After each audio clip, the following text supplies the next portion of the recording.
Anggaran bansos dipangkas, Mardani Alisera beri reaksi. Jadi ke depan bangsa ini akan jauh lebih baik.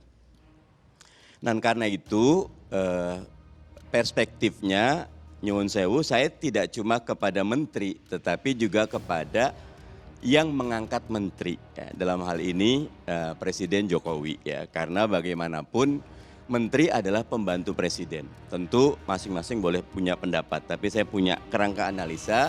Presiden dalam pernyataan saya perlu minta maaf, ya, karena bagaimanapun dua menteri berturut-turut dalam 2 pekan ditersangkakan korupsi oleh KPK. Masyarakat menerima sesuai apa yang direncanakan, gitu. Seperti yang disampaikan oleh Pak Gubernur bahwa bantuan sosial dalam rangka COVID, ya, ini adalah seharga sekian, poin-poinnya, rinciannya, item-itemnya adalah sekian.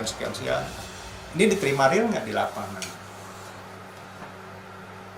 Ya, nah, karena kan faktanya di lapangan terjadi misalnya di mana, di tingkat desa-desa sampai ke RT RW itu. Nah, ini selesaikan. Ada alokasi 203 triliun untuk bantuan sosial.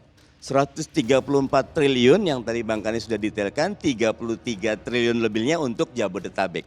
Harapan kami tentu tidak boleh suuzon, ya, tetapi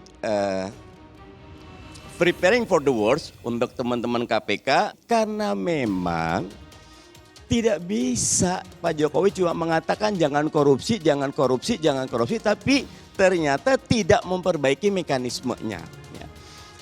The evil is in the detail, ya. Setan itu ada pada kedetailannya. Yang dikorupsi ini menurut saya orang yang bisa menari di atas mayat-mayat orang lain, Bang Karni. Hampir 1,5 juta, mungkin nama saya ada 2 di sana telah sembuh disebut. Tapi ada puluhan ribu yang telah meninggal. 134 triliun yang tadi Bang Kani sudah detailkan, 33 triliun lebihnya untuk Jabodetabek. Harapan kami tentu tidak boleh suuzon, ya, tetapi preparing for the worst untuk teman-teman KPK.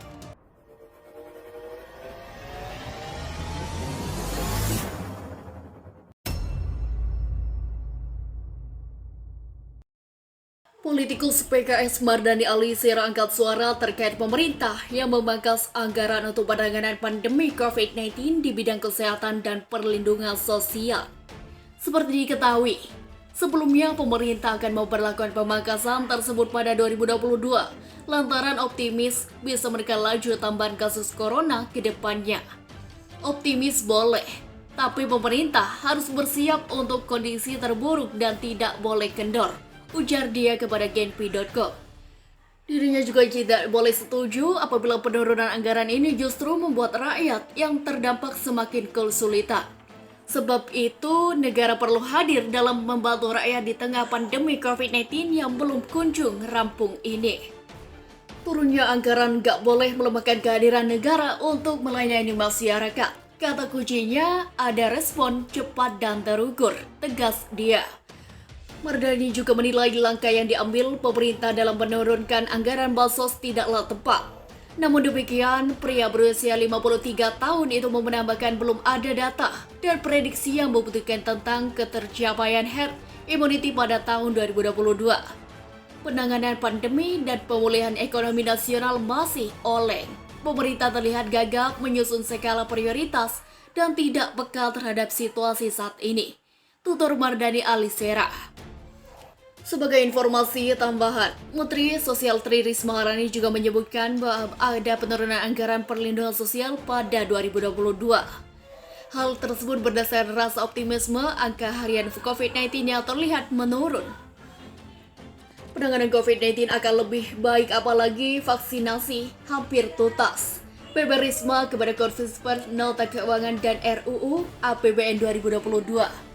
Risma juga menyampaikan bahwa anggaran di perlindungan sosial yang besar pada tahun 2021 ini juga disebabkan masuknya varian Delta ke Indonesia pada pertengahan tahun ini. Awalnya kan kami memperkirakan COVID-19 selesai April 2021. Tapi ada varian Delta yang kemudian menjadi tinggi lagi. Sehingga kami melakukan penggotan bantuan sosial tunai selama 2 bulan. Imbuh Risma.